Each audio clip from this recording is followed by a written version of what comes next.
Welcome back to segment 2 here. Those guys from Wichita.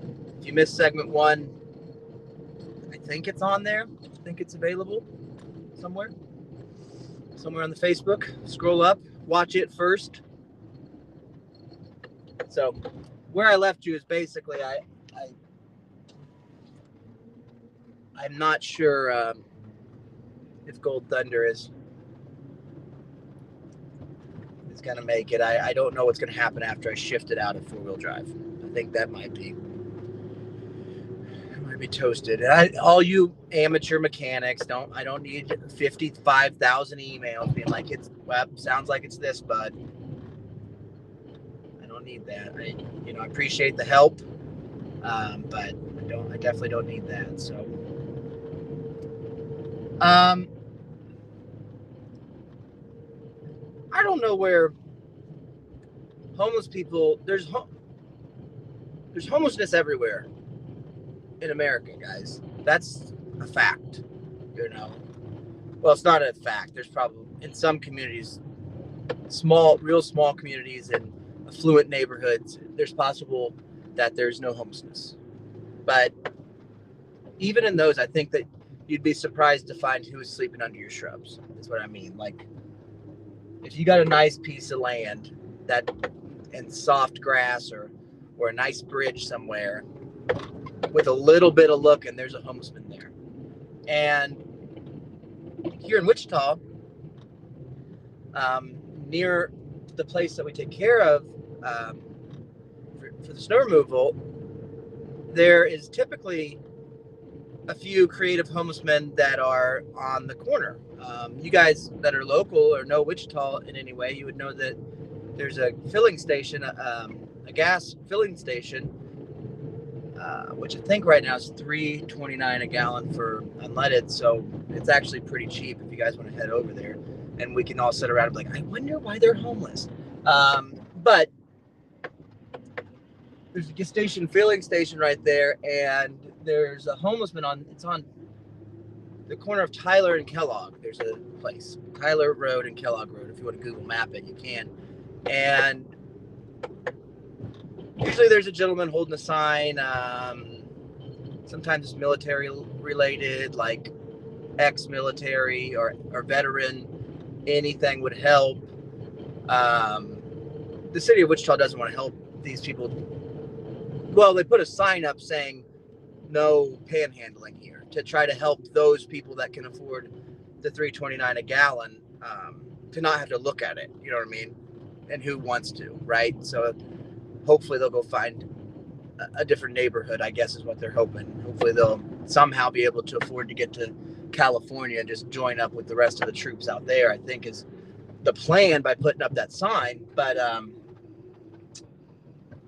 I don't know what they do when I don't know what those people, because they didn't care about the sign. I don't know if the government doesn't realize this, but when you don't have any money and you don't have a home, and you might have mental problems or addiction problems or the problems that all of us have that we're just somehow able to maybe work with. You know what I mean? Some people aren't able to work with those problems. Some people get addicted to stuff worse than you. And you can take prescription opioids and you think, man, look at those losers that just want drug money. Like, right. Correct. Not a lot of people can afford health insurance and find some sort of doctor that prescribes opioids for them for the rest of their life and be able to afford that habit. So, we wonder, we're like, man, we put this sign up. Why are these people that don't have any money and don't have any homes or possessions other than what they've gathered from garbage cans, why are they still here after we put the signs up? And it's like, what do they care about your stupid sign? Like, they don't have a home. Like, if they were to bend your sign over, if your sign was bigger, they could bend the base of it, like maybe karate kick it waist high and bend it over, and they could actually use it. It'd be a useful sign to them then. But instead, you give them like a 6x12 sign that says, "Don't ask for money, you poor people," right here, and then be like, "I don't understand. They must not be able to read or something." Like, really? They don't have any money or a home. I don't think they care about your sign, you know?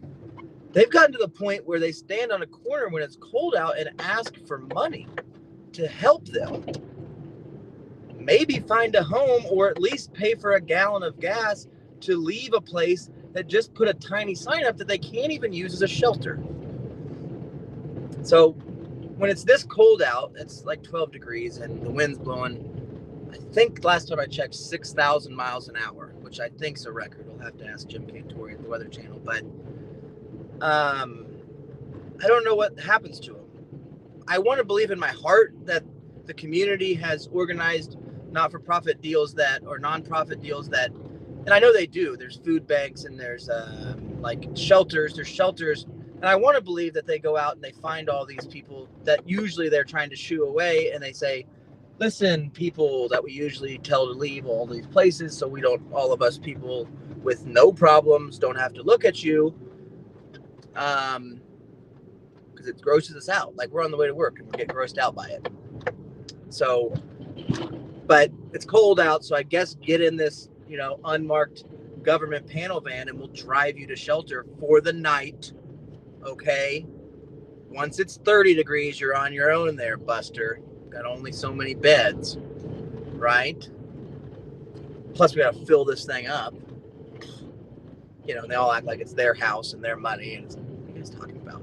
But I'm in my heart, I hope that's what happens to these gentlemen that are usually, because every time I go to this gas station on Tyler and Kellogg, I'll at least see 2 or 3 on a day that's over 30 degrees. And tonight, when I went by to donate my $65 for the third time in fuel, I noticed that they weren't there. There's usually a guy that reads by the ice chest. He sits there and reads. He reads like jailbirds and whatever other stuff that the filling station has thrown away. So the filling station will be like, rich people to read jailbirds, it's $2, and then they'll, the next issue comes out, so they just go throw them all away because it's, they're just trying to grift us.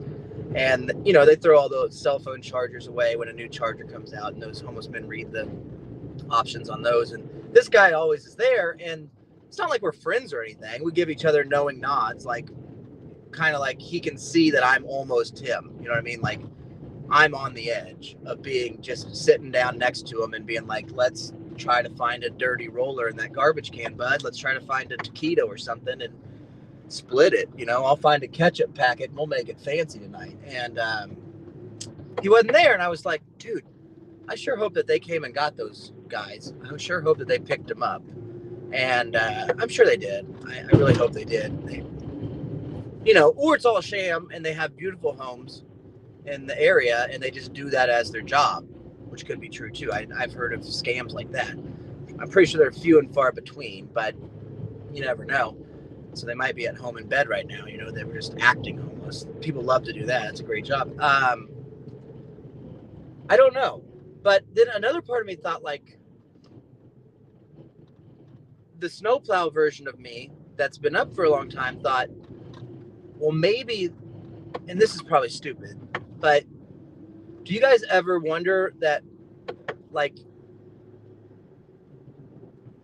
the Super Bowl is coming up in Los Angeles, if there's not a new variant, if there's not a new variant where they have to shut it down? That's possible. Okay.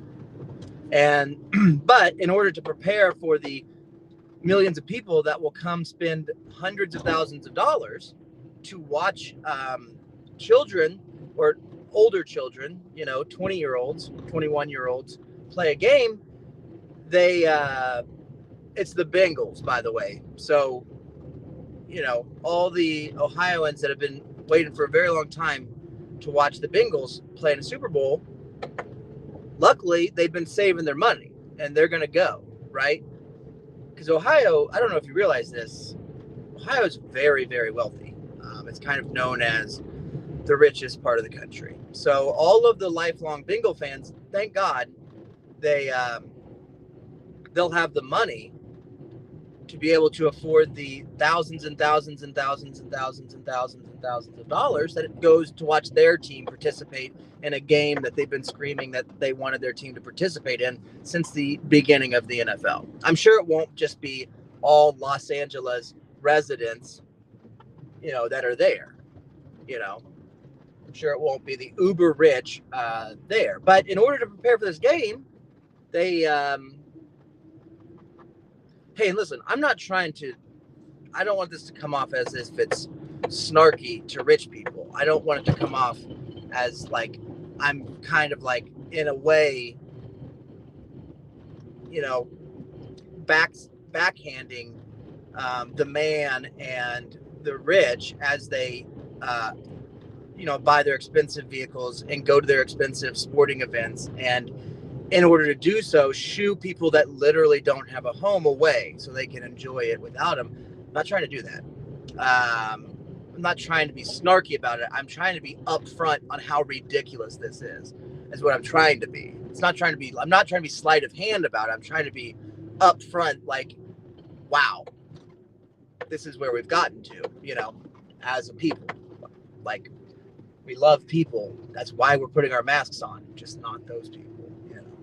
So these people have been camped out around that stadium, SoFi Stadium, all season long, all year long. People have been talking about it ad nauseum on the talk shows, and I don't watch those, but anytime I tune it on, there's usually a story about homeless problem in California, specifically Los Angeles, and that's where this game is going to be played, and they haven't been able to fix it, as far as I could tell, up until now, where it's like, oh, we're going to have really wealthy people, maybe from out of state, maybe all those wealthy people from Ohio are going to come.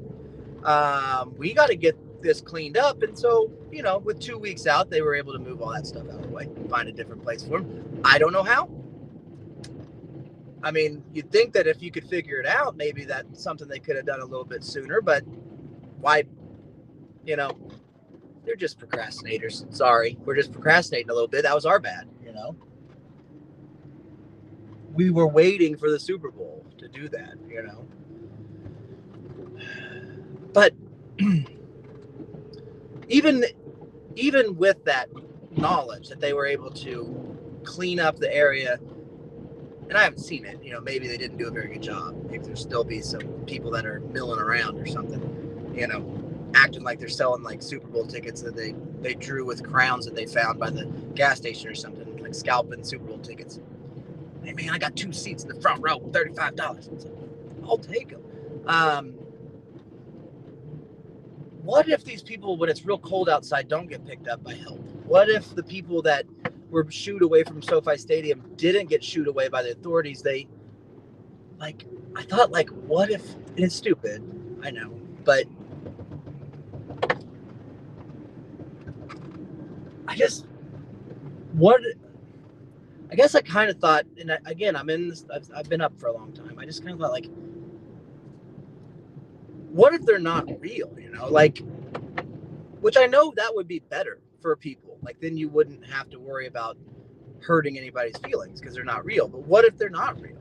Because how do you do it? How can there be such a huge problem where signs on the corner that say no panhandling don't work, and where, all of the different efforts that Los Angeles has tried to provide to fix the problem have not worked, but yet within a moment's notice, if the right event is happening or if a big snow event is happening, it's like, well, no, they're all taken care of. What? It just seems very convenient, almost too convenient, almost to the point where a button was pushed and they melted or something, they just melted. And then when it gets to be 35 degrees or something, they push another button that regenerates them, and they just pop right back up with the same sign, and the same guy's sitting there reading the same series of jailbirds or something next to an ice machine. I don't know, and neither do you, by the way. You guys can say, well, that's stupid. There's not a button that can melt homeless people. that they were all a computer animation. And sure, we never actually reached out to try to touch them. That would be gross, right? So we don't know that they could just be digital holograms that were standing there in an effort to raise money for the government to say they're going to do things to help these people, like put a sign up. Okay? That should help. Like put a sign up. Okay? And that maybe that those holograms are standing there. And I don't know, dude. If that's true, it would be a pretty creative way to be able to raise money on an issue that doesn't really exist because it's all computer generated. Just I don't know if you do drugs. You probably do. I alluded to that earlier. You do some kind of drug. You're an American, aren't you? So do some drugs and then re-listen to that part and then tell me, or stay up for like 30 or so hours and then think about it logically, and maybe you'll come up with a different answer. Maybe you'll be like, wow, it is quite possible that these people are computer animations. These are holograms of some kind. And it was a way, an effort to continue to raise tax revenue or whatever. I don't know the right nomenclature to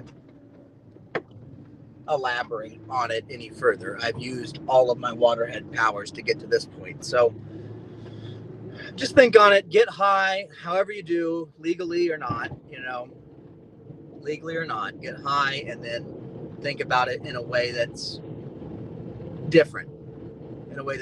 Don't just be like, oh, that problem that we've had for years that gets worse and worse in a couple days is completely resolved because there's a football game coming in that area. Clearly, we just shuffled the people to a different part of town and dropped them off and said, read that sign. Why? Or what? You'll take my home? I don't have one. Why don't you get one? They're $1 million, guys. Homes are $1 million. Yeah, but just get a job at McDonald's and work your way up like I did. What are you talking? Even if McDonald's paid me $15 an hour, you take half of that to put the sign up to tell me to leave. Yeah, but still, just get out of my way while I watch my favorite team, the Bengals. What? What are you talking about?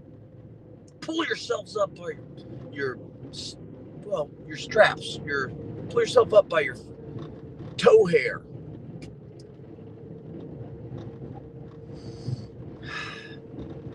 Sometimes I get tired. I just I don't know. I've been listening to a lot of folk. Is it folk? Folk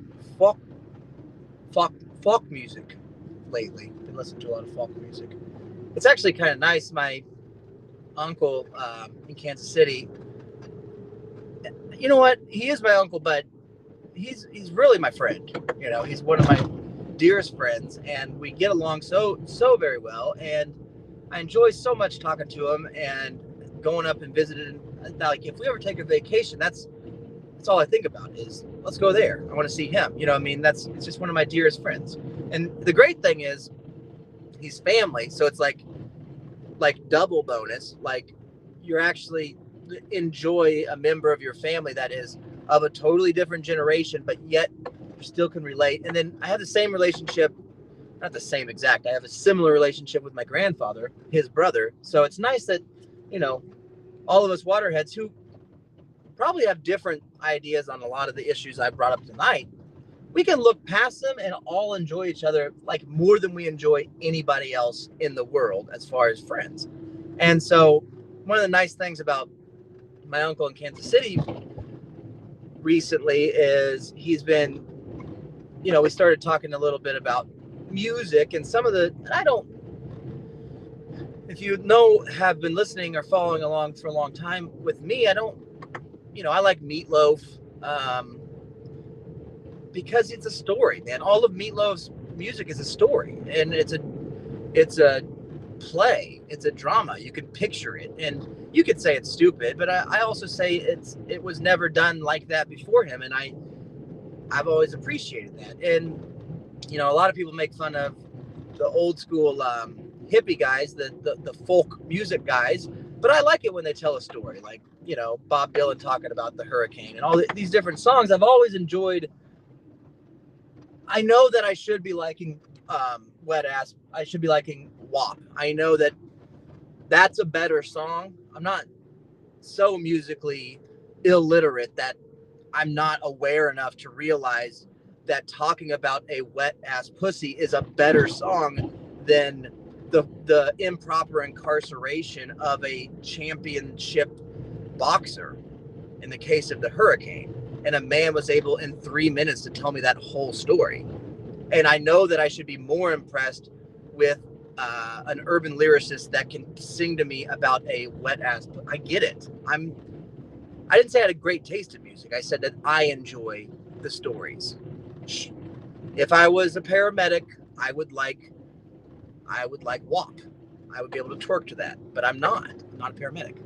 So I'm an almost homeless man that enjoys the story of why I became homeless, which, surprise, it usually has something to do with government restrictions, or government programs that had consequences that were unintended that got these artists, or, military, whatever, there in the first place. So I'm sorry. I guess I have to apologize for my musical taste. I'm not the Norm. I'm not the Norm Macdonald on that. I identify right now. I've been identifying so far as a 35-year-old male, with the pronouns he, him, and with that knowledge, you should also understand that I know I don't fit the demographic of what I should fit. I shouldn't like folk music, and I shouldn't like Meatloaf, and I shouldn't love Knight Rider, at least the first 26 minutes, but I do. Okay. And so with this friendship I have with my uncle, he has been sending me songs almost on a daily basis. And it's fun because a lot of times they're artists that I feel like I've never heard or didn't know that I'd heard of. But then as I explore their catalog, in addition to the song that he sent me, which usually has some sort of meaning to a conversation that we've had or a principle that him and I have discussed on how we approach certain things in our lives, and whatever that is, whatever, even if he doesn't do it the way I do it, he knows how I do it. So he'll hear a lyric in a song and send me a song like, I thought of you when I heard this song. And it's awesome because then I'll listen, like, I'd never heard that song you sent me. I'll text him back like, well, this one lyric was it's like, well, that's the one I thought of you on, because we know each other. We're friends, dude. I just told you that. And it's the nicest thing. I mean, I was up for, like I said, it's been up for a long time. You're listening to the Plow and Conrad show, and I was up for a long time, and I was just having trouble. You can drink those damn poisonous energy drinks, and if you're lucky enough to find a coffee maker, which I prefer coffee, clearly it's God's natural go juice, but sometimes when you're doing this, it's any port in a storm, dude, wherever that turn of phrase came from. And so somebody might fire a Monster energy drink into my cab, be like, yo, you're asleep, dude, wake up, and they throw it in there. And I was kind of going through a moment like that earlier today. And it's like, just, whoa, stay awake, bud. And get your brain on, dude. And I get a text from him, just out of the blue. And he sent me this song by an artist that, again, he'd sent me a few of this artist songs from the same artist previous days.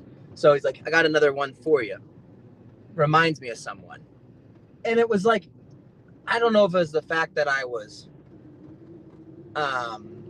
tired, or the fact that I had too much Monster Energy drink, or the fact that I don't know what, but it is to me is like, if you're gonna send me a super sweet song, basically, and say that it reminded you of me, that's like, you know how when it's like women say they hate flowers, you know what I mean? Because they're like, well, they just die, and I gotta pick a vase to put them in, I gotta water them, I gotta cut the stems. But if you just give a woman flowers, even if they said all that, if a woman went through all that and said, I just, whatever you do, don't buy me flowers, and you're like, okay, yeah, sure, okay. And then when she got done with her thing, you, from behind your back, you pulled out flowers. She'd be like, oh my God, thank you. Because every woman wants flowers, dude. And so when a guy says he doesn't want you to think of him when you hear a song, which I don't know if I've ever actually said out loud, but I never had a reason to, because nobody was like, hey, this song reminds me of you, and I'll share it.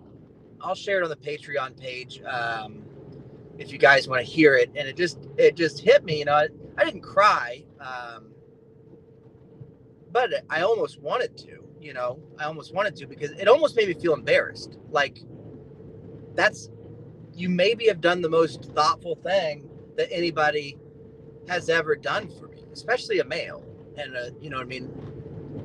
Just out of the blue, like, here's a song by this artist that I now know you like because I've sent you other songs, and here's a song by him that is about, in his opinion, about me and how he sees me.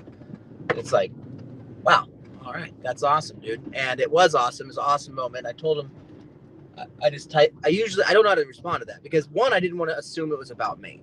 You know what I mean? Like, are you meaning me? Which is, maybe I should have. Maybe he was wanting that. And sometimes I don't know how to respond to that, because nobody's ever done it to me before. So I don't know what to say to thank them. So what I did was I just responded with one of the lyrics, a short lyric, and I said, that is a perfect lyric. That was a perfect lyric. And the lyric was, it's a shame that people give up on their dream, or maybe not, it's something about that. People give up on their dreams to be part of the pecking order, basically. Like, you'd rather trade in your dreams. You trade in your dreams to be part of the pecking order. And, that's the nature of life sometimes. Sometimes it's a necessity, so you don't end up on the street corner.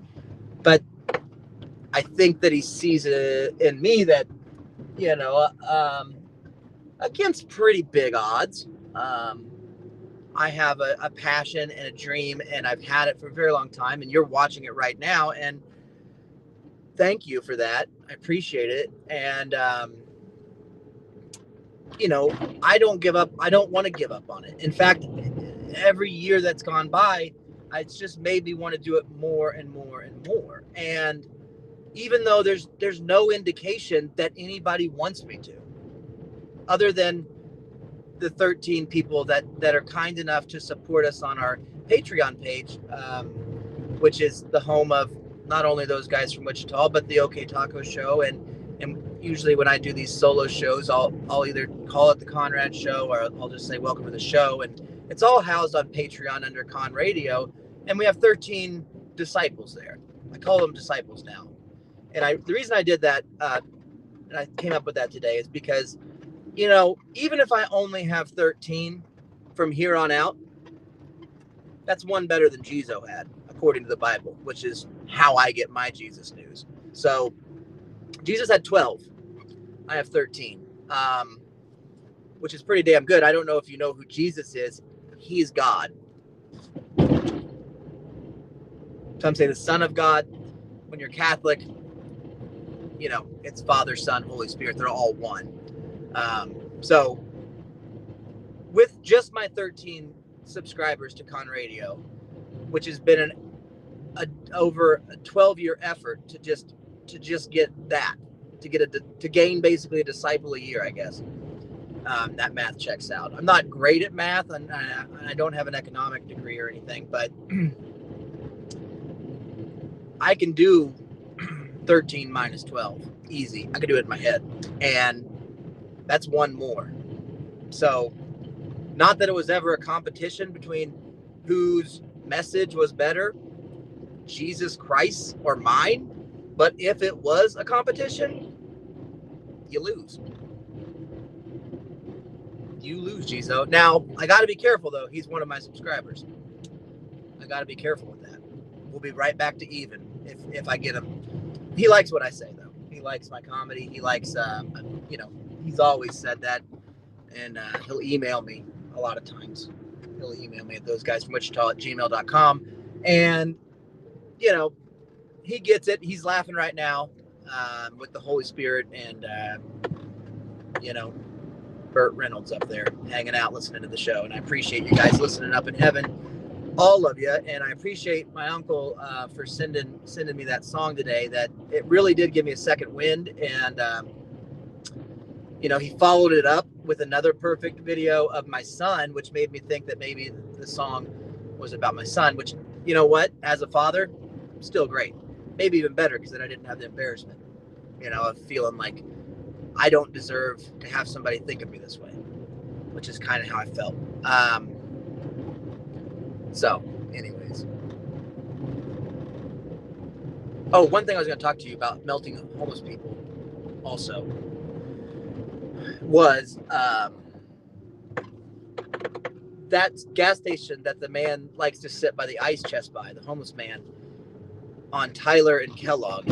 If you go into that gas station, it's the dirtiest gas station in Wichita. Well, one of them. It has to be on the top 10 list, I think, of dirtiest gas stations in Wichita. And they're proud of it. They're a bunch of hippies that run it. And I almost said cholos for some reason, which is incorrect. That would not be a great way to describe them.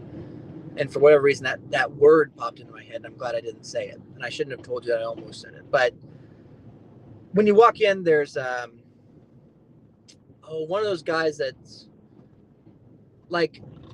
probably 65. He's got about 4 teeth. He's working evening shifts. And I guess what I'd say is most fueling stations in the area that aren't Quick Trip, that aren't big fuel, that aren't, big convenience, like Quick Trips and Quick Shops, that's big convenience. All the independents, mom and pop shops are usually ran by Indian fellas. Indian fellas like Bollywood Indian fellas.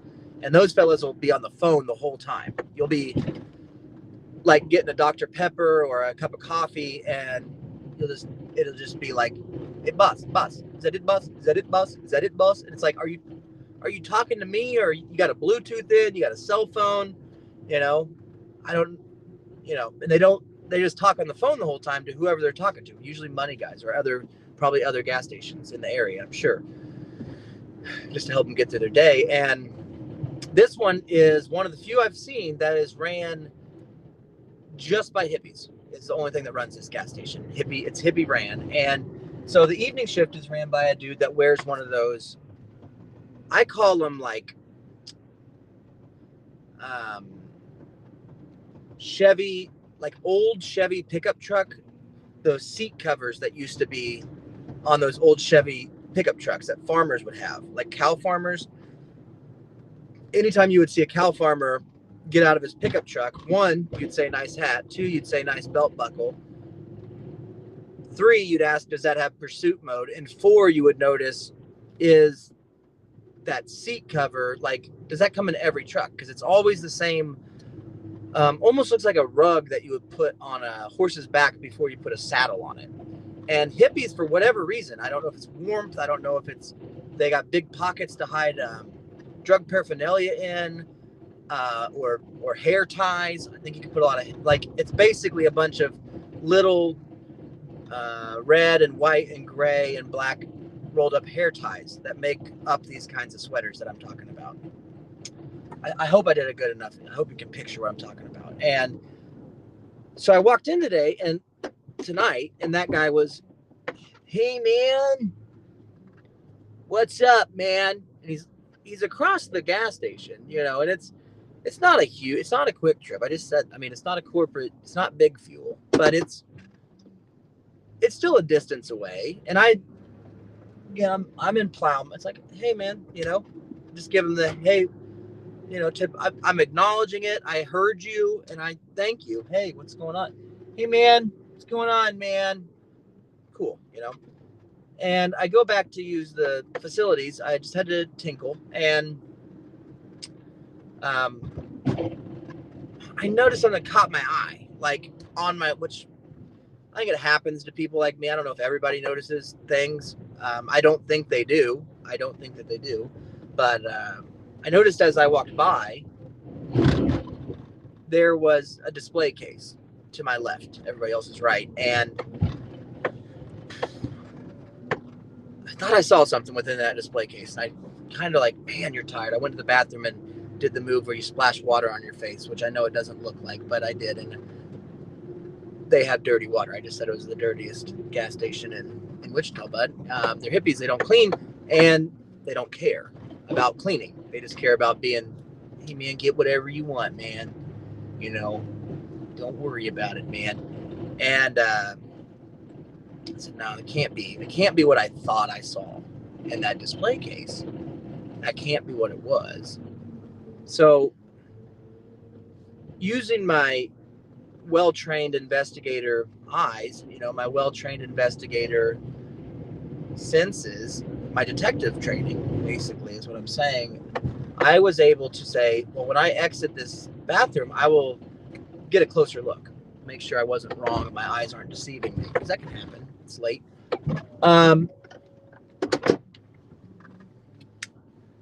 They weren't. Like Journey says, I was seeing 2020, buddy. And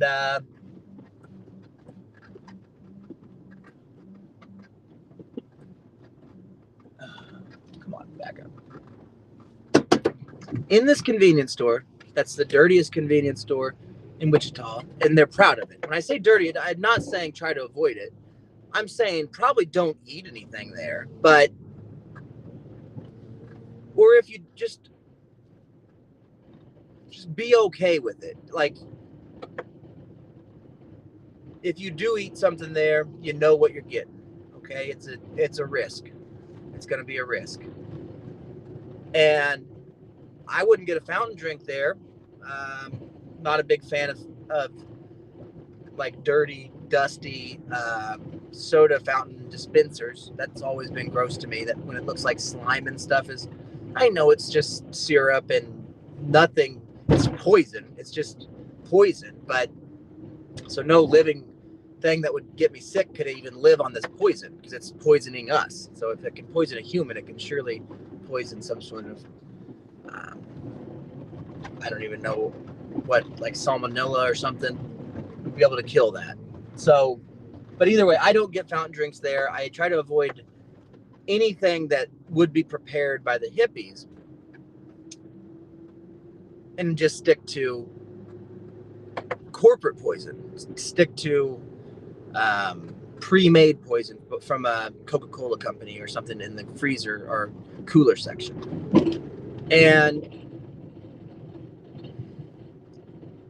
sure as shit, I come out of the bathroom, I look to my right, and right there in that display case, in front of my 13th subscriber and everybody, there's a bottle of Curve cologne. And that might not mean much to you guys. And I didn't buy it. It was $34.99 if you're wanting some. But the fact that the decision was made to be like, you know what we need here? Cologne. Because people that come to get gas and maybe risk getting like a taquito or a hot dog roller, they want to smell good.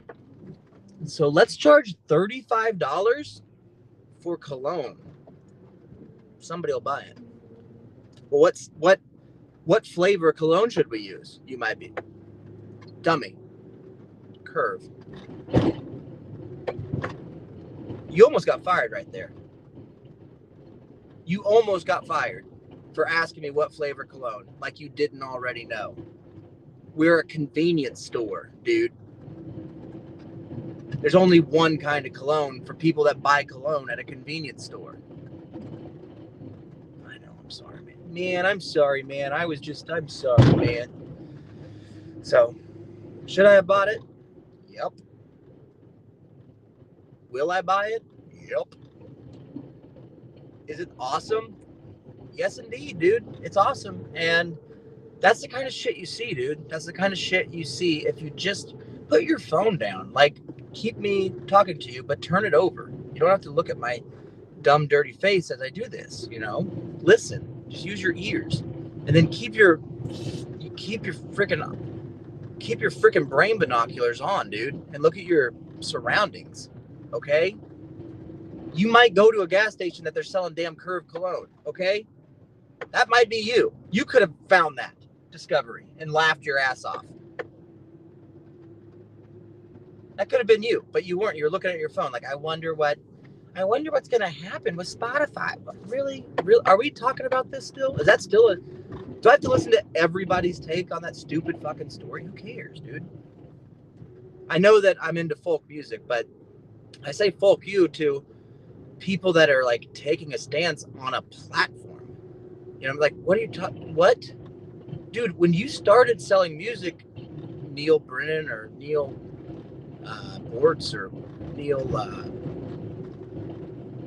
whatever your name is, Neil Young. When you started selling music, Neil, there wasn't computers, dude, and people knew who you were. Like, I just got to have it on there so people can discover me. Like, what are you talking about? People bought records of you.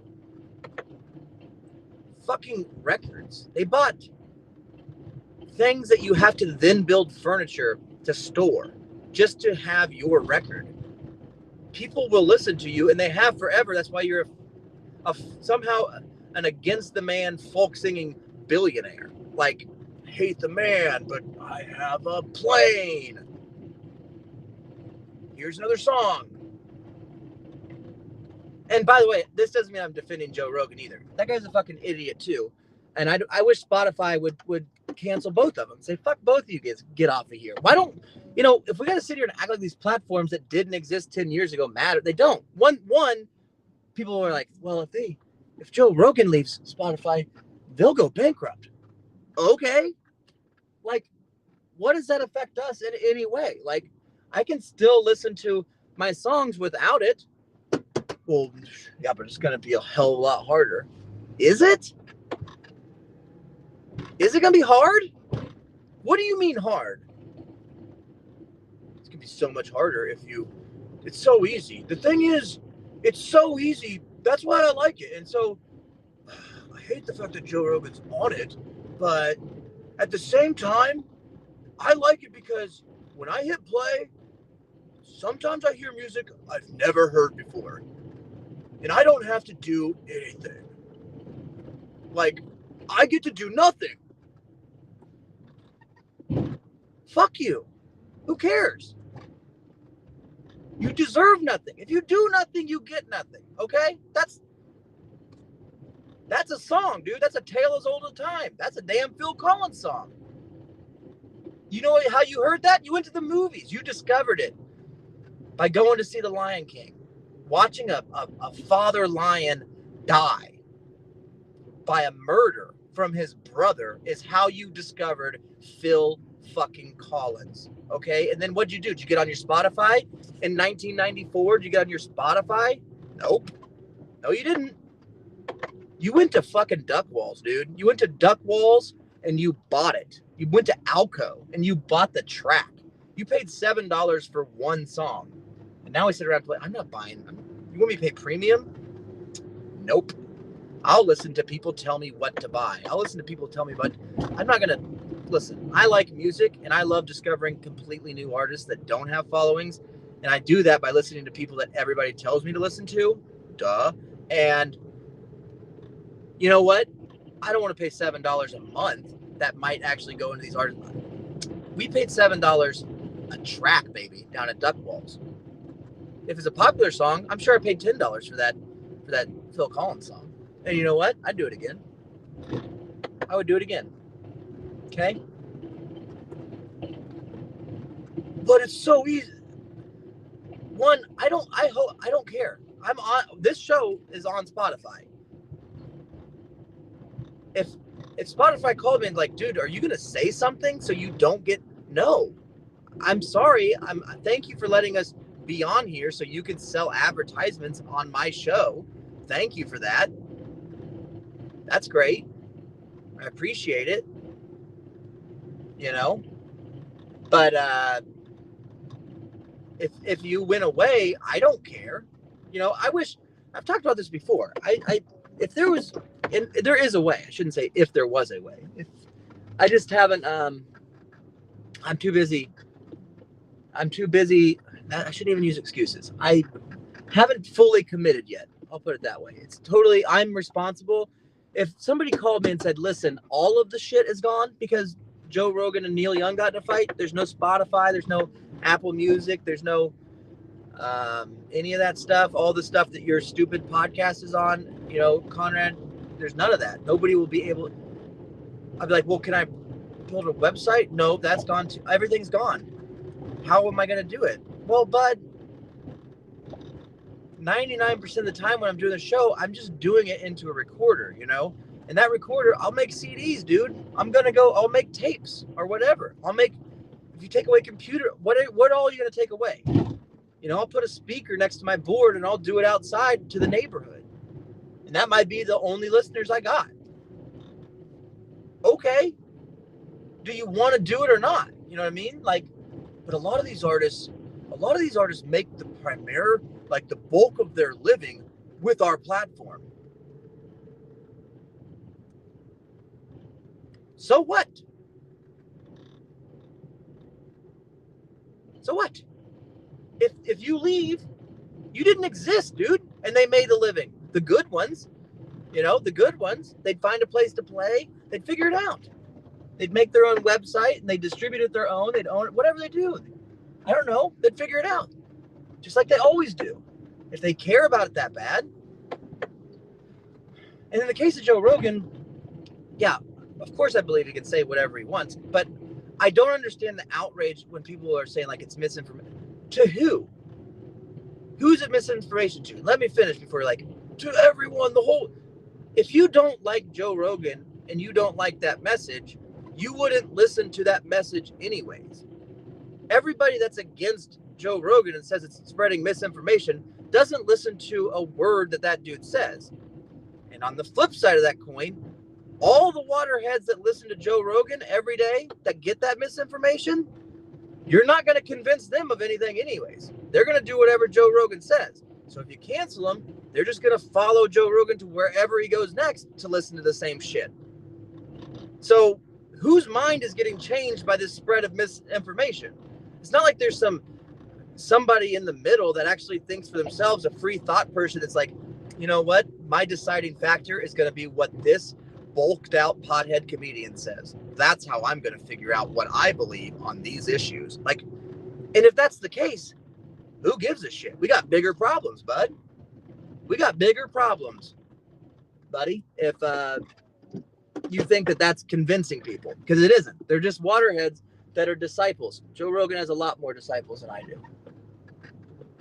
But they're not changed. Guys, Alex Jones still has a following, okay? Do I have to remind everybody of that? They canceled him, and everybody followed him. Are they whack jaw? I don't know. Yeah, probably, yes.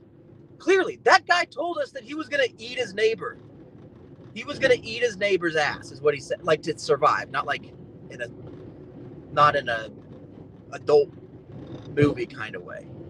He screamed that into a microphone, that he would eat his neighbors, and he said that, you know, horrific tragedies in this country were hoaxes, and people still listen to him. and he is spreading misinformation to a bunch of people who want that information and aren't going to believe anything the other side says, even if it's the only thing. If the only outlet was whatever the correct one is supposed to be, what media spigot are we supposed to suck off of? You know what I mean? Like, which one's right? All of the, like, just tell me which ones are right. Okay. For the sake of this argument, I'm assuming the answer is like, dude, obviously CNN is the only trusted news source. Okay, fine. Even if you said CNN is the only allowed media journalism available, that's all we have. It's all, every information we get is just through CNN. Everything else is canceled because of misinformation. Guess what? All the people that liked Fox News and Joe Rogan and all that shit still won't believe CNN. Do you guys not understand that? Just like all the people that like CNN will never believe Joe Rogan. So if none of the information is ever misinterpreted, how's it misinformation? It's just the same 2 million idiots yelling at the other 2 million idiots while 298 million go, what the fuck are you guys yelling at? Who gives a shit? The majority of the people are like, shut up. We don't care. You guys are billionaires yelling at us. Shut the fuck up. That's just kind of my opinion on it. It's like we sit around, what if they canceled? They canceled Best Buy, dude. The place you went to buy your device that you then ultimately downloaded Spotify on to then not go to Best Buy anymore. And we're not sitting around like, oh man, if Neil Young leaves Best Buy, they're going to close their doors. We just go, Best Buy is closing. All of those people's real jobs are done. Suckers. Should have made it easier for me. Shouldn't have to go to your store. Why do I have to go to your store to get what I want? Why isn't it in my lap right now? You want me to, okay, let me get this straight. You want me to get in my $85,000 car and drive to your store and then go through your albums and pick out the one I want, and then that's it? Maybe pick out two. Maybe you have a deal. What a great deal, Best Buy. Thank you. 2 for $20. Whatever. I guess it's my only option. You want me to do that?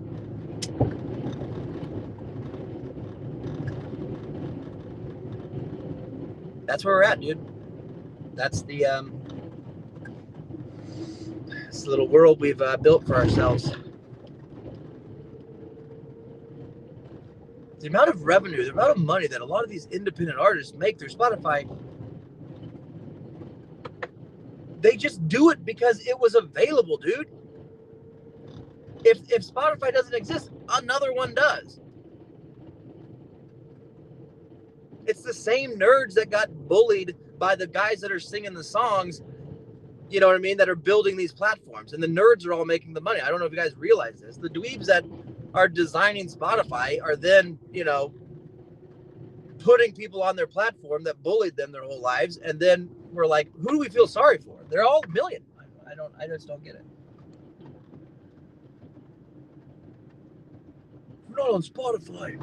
Like, we make $75,000 a month on Spotify. What are we supposed to do about that?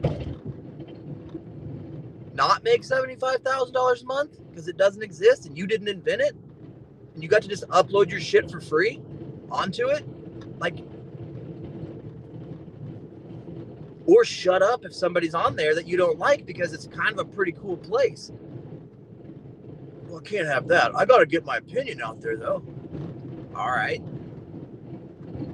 Then you got to be okay if it just goes away then, dude. I can't do that. It's got to be the best of both worlds just for me. Okay. Cool, man. Again, this is snow plowing, Conrad. I'm sorry if it seems like I, you know, if I'm not trying to outwardly attack multimillionaires on this show. That's dumb. Or billion-dollar corporations. I'm not trying to do that. or the people that rely on them, even though they don't matter. So, not the people. People matter. Well, the ones that have money matter. Not the ones under the sun. So, I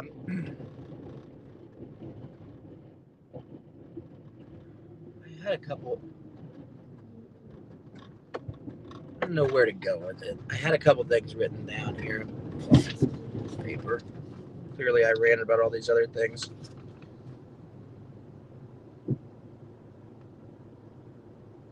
I don't want to talk about that. I don't really want to talk about that. The mixed. I don't even know what I wrote there. The mixed something issue. Oh, that's a stupid issue.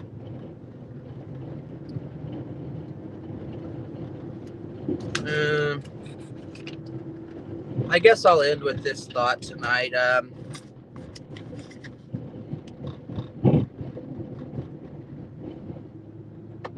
It's February 2nd, 2022. So if you're counting at home, that's 2222. If that has any significance to you, you should mark it down because this is the only day that'll happen. But if it's just another day like it is for the majority of us, the only reason I'm referring to the date is not only to give you context of when this is being streamed and recorded, but I threw out to my wife yesterday that,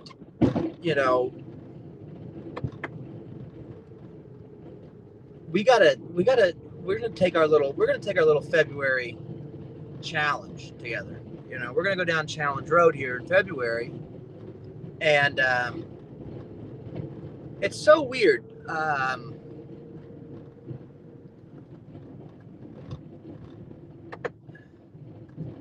It's so, well, it's not weird. It's like you get born, you know what I mean? Like you get born and you're born into a hospital, hopefully, but if you're listening to this, you got born somewhere. And from the time you're able to have like understanding, so like, I don't know, one, you know what I mean? You're just inundated with advertisements of all kinds, but specifically inundated with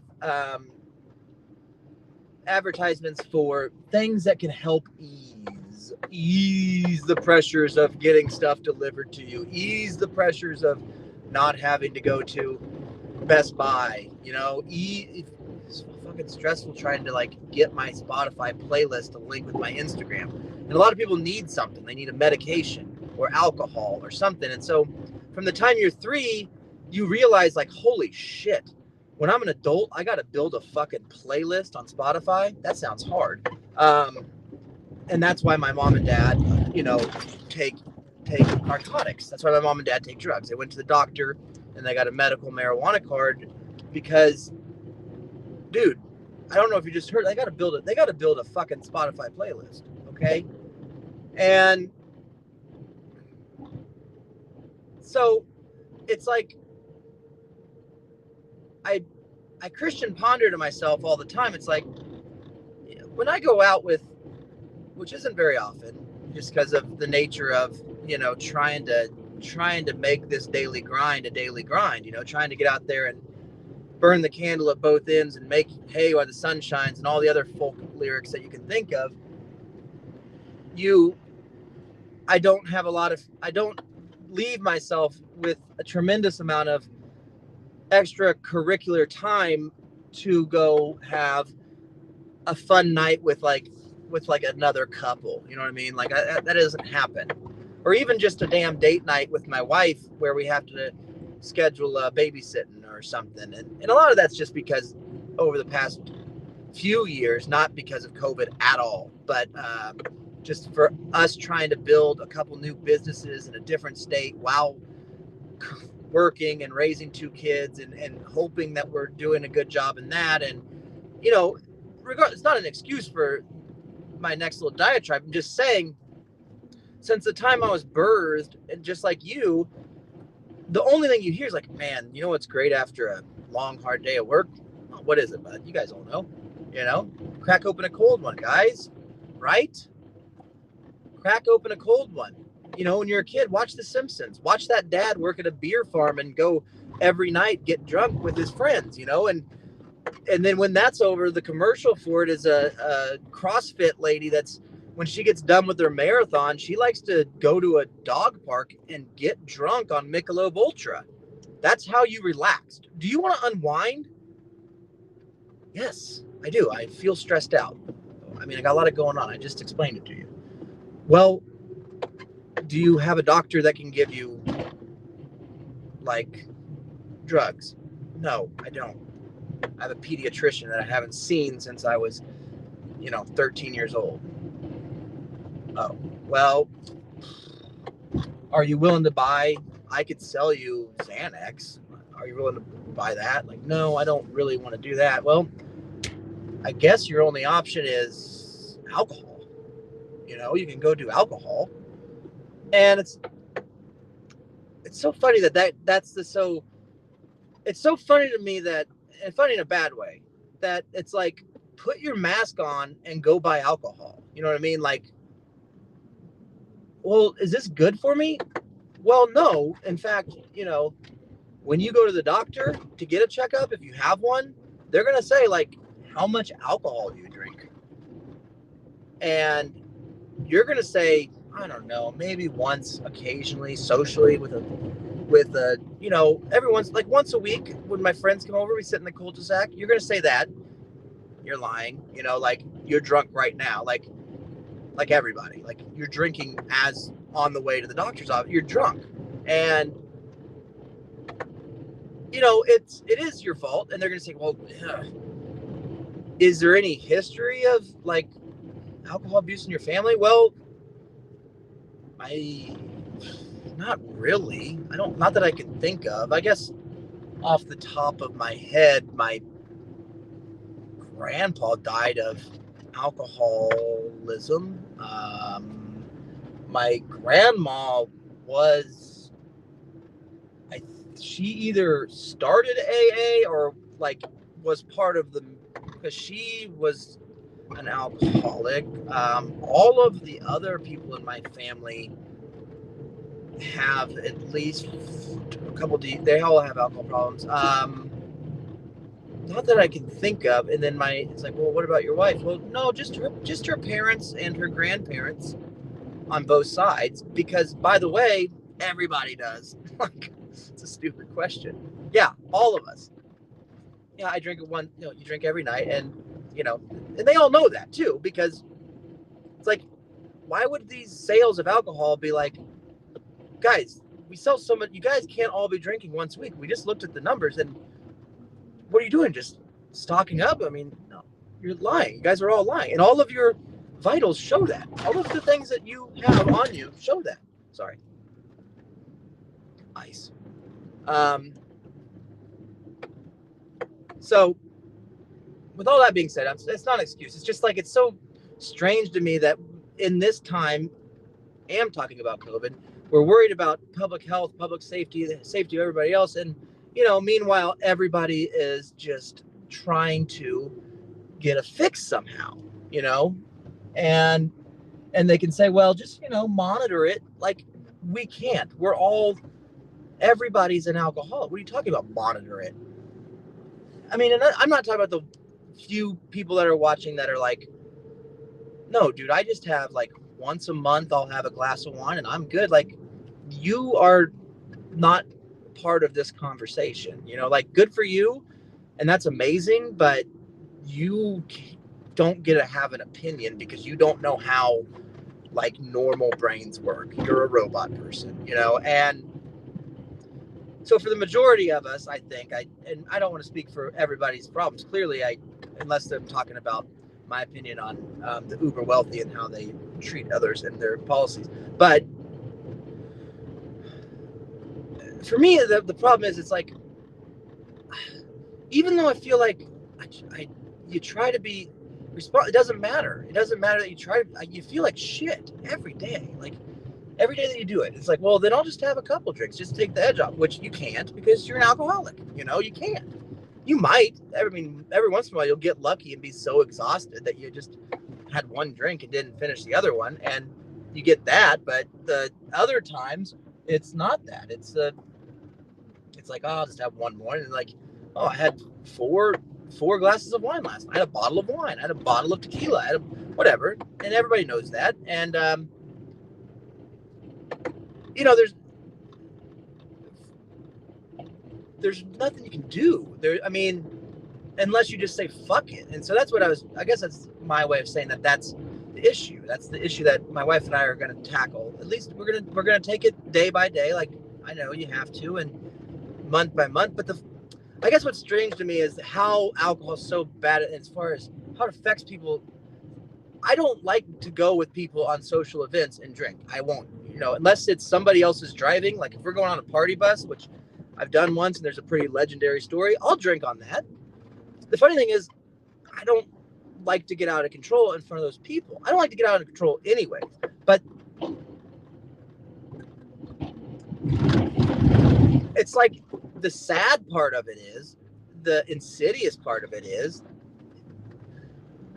the only place I feel comfortable is if I'm like, know that I'm in a safe place. You know, like, I'm not going to do it when I'm doing the show. We used to get drunk, but I was at my house, you know what I mean? And it's like, which is stupid. And I don't know if it probably made for a looser show for sure, but I don't like to do it. I don't like to even risk it. I have a family and a million things going on, and I don't. And I don't even have the urge. That's the funny thing. So my body can control the urge. If we go out to dinner and I'm driving, and I won't do it. You know what I mean? Like, I don't even have the urge. But it's like, well, you get home after a long day, and now you're home, and what better to watch, you know, Lego Masters and have a pop, you know what I mean? Like, have an adult pop. And it's like, that's when the urge is like, God, you can't. Well, it might just be the fact that you got to be drunk to watch Lego Masters. That's probably true. But either way, that's my life right now. And I'm a Lego Master guy because I do it for my son. It's like, so the only time you feel comfortable and have the urge is when you're around the people that you actually care about. I mean, not that I don't care about friends or couple friends, which I don't have any. I mean, as far as couples that like me, usually nobody other than the guys that do this show with me, and I don't even know. I don't know how much they actually like me. They probably all say not very much. They like doing the show with me. It's a fun show, but that's a show. You know, it's fun to do a show. So it's never like an issue. Like, man, you get asked out a lot to go hang out with people. I don't. It never happens. And so it's not like that temptation. I don't know if I have that temptation because it doesn't happen very often. I think the biggest issue is, like, I've been doing so great on, you know, trying to change everything else, like my approach to everything. And it's like, this one thing, just fucking kick it. What are you doing? Why are you negotiating with yourself in your brain? Like, you know what? Just have two and you'll be fine. Like, why? What, you know? So anyways, and I know my wife, I don't know exactly how she feels about it or whatever, but she doesn't like to feel shitty either. And I know her parents, you know, the same thing, but they like to sit around, drink beer and hang out, and they're more social, but they're all, I guess in a way, it's like when you say drink responsibly, that's what everybody sits there and says. Like, I guess we are, but it's still killing us, dude. Like, drink responsibly. Well, what happens if I do that? You'll die of it. Well, then I don't. But do it responsibly. Die responsibly. And it's not a fun thing to go out on, but we're trying this challenge, and it's just it's our challenge. It's our thing. And I don't know. So I usually don't bring all that stuff up, and it's not like it hasn't been attempted before, which it has. And usually to, you know, maybe it's just so I have accountability for it because I said it. Because a lot of times if I commit to something here on this show, then I can stick with it, because just like me doing this show, as I'm, it's a commitment and it's very important to me. And so I guess I felt the need to do it there, but I don't know. Maybe I just did it because you don't know why I'm so cranky. You know what I mean? I'm so cranky. That's just it's a weird thing. There's no symptom. There's no symptoms. There's no desire. That, and everybody knows what I'm talking about. That is an alcoholic, which is all of you. There's no desire, to do it, but the desire's there in the sense that if I think like, okay, I got 25 more hours of this, then I'm gonna have to drive back to Oklahoma and drive home. Man, once I get there, it'd be nice to have a drink. Like, that's where it's already there. You know what I mean? That part's there, but it's not like I have a drink right now. But what road does that lead to? You know what I'm saying? So, anyways, it is what it is. So I don't, I'm not trying to. It's not gonna be like a movement or anything. I try to get up and I try to run a mile every day, and I try to do my push-ups every day and my sit-ups every day, and I add more every day to that. Just one more, and it becomes a thing. That becomes one of the habits that I cannot. So clearly, everything I do is an addictive personality. I have that in spades. I was born, half of me is a O'Shea, dude. Like, I'm an O'Shea and a German. Like, are you an addict? My last name's O'Shea. Oh, yeah, you are. Like, duh. Here's this ladder. Go paint something. So that's the new thing. That's this month, and so it's the second. You know what I mean? So you got 2 days on it. You're 2 days ahead of the curve there, as far as my wife and I. So, and I'm trying to put her business out there, and it's not like both of us are like, putting the kids to bed and like running around the house playing laser tag. And if we were, I would dominate her because I'm amazing at laser tag. But what is happening is we both sit around and enjoy the looseness that stuff provides, and have sometimes really in-depth conversations or intense conversations, all this stuff. But then, and that's all great, and we feel connected. But at the same time, we wake up like, God, you know what sucks? I got to go run a mile, and I feel like shit. I got to go work for 40 hours, and I feel like shit, to start it. You know what I'm saying? So why did I do that? To watch It's Always Sunny? You know what I mean? Or to hang out with your her parents are there, like. So anyways, that's just, same kind of deal. It's like, we'll just have a drink and read, but why? There's a habitual side to it, but that's what's the shitty part, because it's like, well, if I'm not holding this while I read, what else would I hold? Water. So it's a little callback. I'm sorry if I bothered you guys all tonight. I hope that you enjoyed the show. If you did, share it, like it, do all that stuff. That, and someday when I finally buckle down here and I figure out a way to distribute this without having to use the things that people use it to distribute it, I'll do it that way. I'll do it live every time. I love doing it live. That's the way I like to do it. Would it be better for me if I felt like I didn't have to bow to the Silicon Valley nerds that built all this technology and that are building metaverse and stealing all our information and turning us all into robots? And yes, I don't like the fact that the one thing I'm passionate about involves the thing that I hate the most, which is social media and technology that's ruining the world. I hate that. It's like, you found something that you really love to do. Awesome. Where does it happen? It happens at an AIDS farm. What? I want to do. Oh, you know how you like playing laser tag? Yes. Well, guess what? You just got offered a $20 million laser tag deal. What? That's awesome. Where do I sign? Only catch is it's at an AIDS farm where they're farming AIDS, and you might get it. I don't know. It sucks, dude. It's like you found something you love to do. You love to share your thoughts on things and to have crazy, stupid ideas and tell people about what's going on and all the different things that we've done over the past 12 years on all of our different shows that we've done together or independently, whatever. That's what you love to do, dude. Where does it happen? On social media, which is killing the world. Awesome. Thank you. But that's the nature of it for now. So please support it, even if it feels like, I don't know. Maybe there's a way out of it. I don't know. Jump on board, and at least I can hopefully entertain you, or whatever. You'll enjoy some parts of this. If you do, I appreciate it, and thank you. If you don't, great. Good news. Keep scrolling. You don't have to. So, all right, guys. Don't let your meatloaf